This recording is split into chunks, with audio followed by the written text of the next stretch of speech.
ماہ سفر میں کسی بھی دن کالے چنوں کا صدقہ اس طرح سے کر دو، سارا سال بلاؤں سے، برے اثرات سے اللہ کی حفاظت میں آ جاؤ گے۔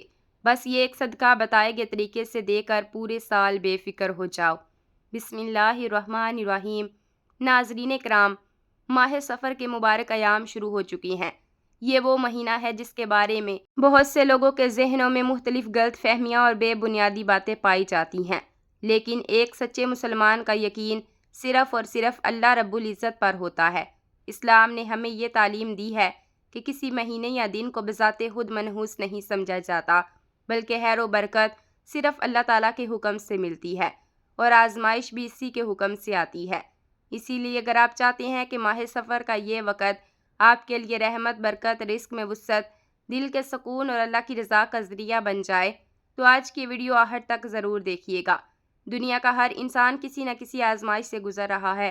کوئی رزق کی تنگی میں مبتلا ہے، کوئی قرض کے بوجھ تلے دبا ہوا ہے، کوئی بیماری سے پریشان ہے، کسی کے گھر میں سکون نہیں، کوئی بے روزگار ہے، کوئی اپنی اولاد کے لیے فکر مند ہے اور کوئی برسوں سے دعا مانگ رہا ہے مگر ابھی تک قبولیت کا انتظار کر رہا ہے۔ ناظرین یاد رکھیں، جب دنیا کے تمام دروازے بند ہوتے ہیں تب بھی اللہ کی رحمت کا دروازہ کبھی بند نہیں ہوتا۔ وہی رب ہے جو ایک لمحے میں ناممکن کو ممکن بنا دیتا ہے، فقیر کو غنی کر دیتا ہے، بیمار کو شفا عطا فرماتا ہے، پریشان دلوں کو سکون دیتا ہے اور بے سہارا بندوں کا سہارا بن جاتا ہے۔ اسی لیے اسلام نے ہمیں صدقہ، دعا، استغفار، ذکر الہی اور نماز کی پابندی کی تلقین فرمائی۔ یہ وہ اعمال ہیں جو بندے کو اپنے رب کے قریب کرتے ہیں اور اس کے دل میں امید کی شمع روشن رکھتے ہیں۔ آج ہم ماہ سفر میں کالے چنوں کے صدقے کے بارے میں بات کریں گے، لیکن اس سے پہلے صدقے کی عظمت اور اس کے آداب کو سمجھنا بے حد ضروری ہے، کیونکہ اللہ تعالیٰ کے ہاں وہی عمل زیادہ محبوب ہوتا ہے جو خلوص نیت اور سنت کے مطابق کیا جائے۔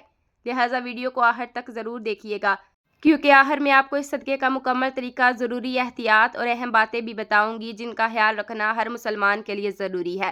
ناظرین کرام، اسلام میں صدقہ صرف مال خرچ کرنے کا نام نہیں، بلکہ یہ اللہ تعالیٰ کی رضا، اس کی رحمت اور اس کے قرب کو حاصل کرنے کا ایک عظیم ذریعہ ہے۔ جب کوئی بندہ خالص اللہ کی رضا کے لیے اپنے مال میں سے کچھ حصہ اللہ کی راہ میں خرچ کرتا ہے تو در حقیقت وہ اپنے رب پر بھروسہ اور اپنی بندگی کا اظہار کرتا ہے۔ قرآن مجید میں اللہ تعالیٰ نے بارہا اپنی راہ میں خرچ کرنے والوں کی تعریف فرمائی اور وعدہ کیا ہے کہ وہ ان کے لیے بہتر بدلہ عطا فرمائے گا۔ اسی طرح حدیث مبارکہ میں بھی صدقے کی بڑی فضیلت بیان ہوئی۔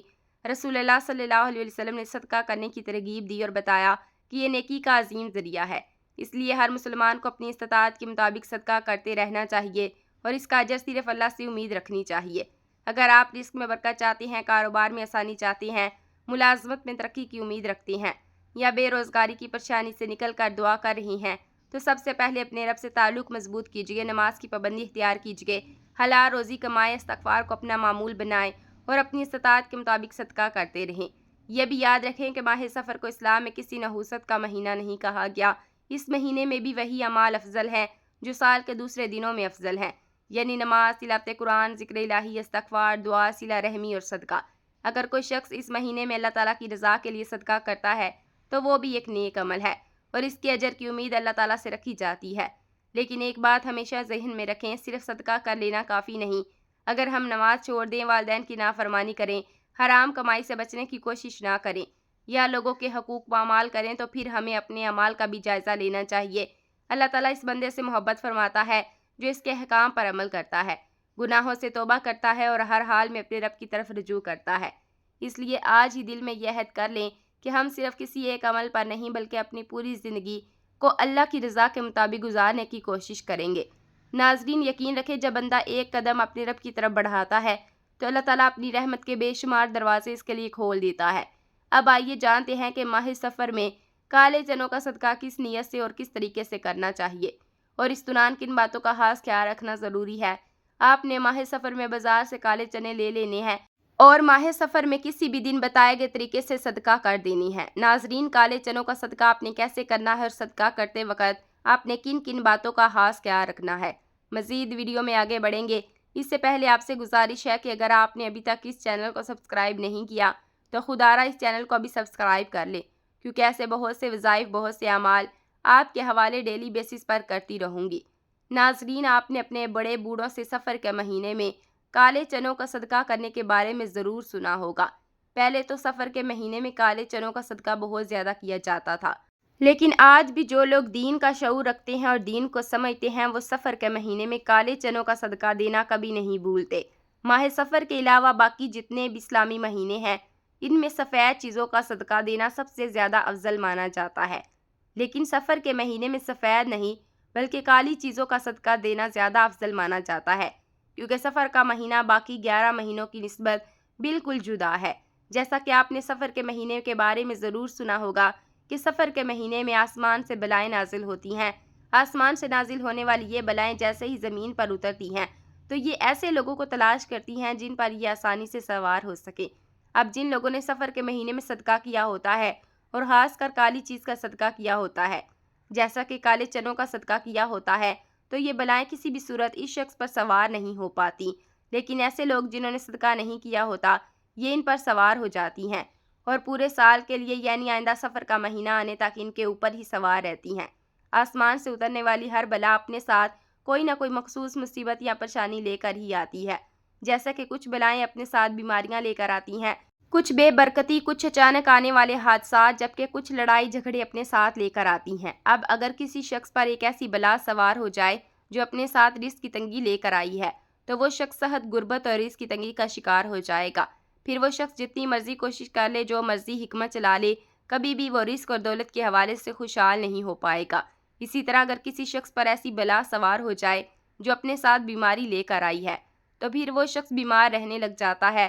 ڈاکٹر لاکھ کوشش کر لیں، ڈاکٹروں کو سمجھ نہیں آتی کہ اس شخص کو اصل مرض کیا ہے۔ لیکن پیارے بھائیوں بہنوں، اگر آپ سفر کے مہینے میں کالے چنوں کا صدقہ کر دیتی ہیں تو نہ صرف آپ آسمان سے نازل ہونے والی ان تمام بلاؤں سے محفوظ ہو جاتی ہیں، بلکہ سفر کے مہینے میں کالے چنوں کا صدقہ کرنے سے آپ کی ہر حاجت، ہر دعا، آپ کے دل میں جو بھی خواہش ہے ایسے پوری ہوگی جیسے پوری ہونے کا حق بنتا ہے۔ اگر آپ دولت مند بننا چاہتے ہیں تو آپ کے گھر پیسہ اور رزق رکھنے کی جگہ نہیں ہوگی، یا آپ اپنے کسی خاص اور مقصد میں کامیاب ہونا چاہتے ہیں، آپ نظر بد سے بھی کافی حد تک محفوظ ہو جائیں گے۔ اب آپ کو بتا دیتے ہیں کہ آپ نے کالے چنوں کا صدقہ کیسے دینا ہے اور کس بات کا آپ نے خاص خیال رکھنا ہے، لیکن اس سے پہلے میں آپ کو کالے چنوں کے صدقے کے بارے میں بتاؤں، اس ویڈیو کو لائک کر دیں، یہ آپ کا پیار ہوتا ہے، اس سے ہماری حوصلہ افزائی ہوتی ہے اور ہمیں اچھا محسوس ہوتا ہے۔ تو آئیے ناظرین، اب ہم جان لیتے ہیں کہ آپ نے ماہ سفر میں کالے چنوں کا صدقہ کیسے کرنا ہے اور صدقہ کرتے وقت آپ نے کن کن باتوں کا خاص خیال رکھنا ہے۔ تو آپ نے سب سے پہلے کیا کرنا ہے، اگر آپ کے گھر میں 1 پاؤ یا آدھا کلو کالے چنے پڑے ہوئے ہیں تو ٹھیک ہے۔ اگر آپ کے گھر کالے چنے موجود نہیں تو آپ نے بازار جانا ہے اور کالے چنے خرید لانے ہیں۔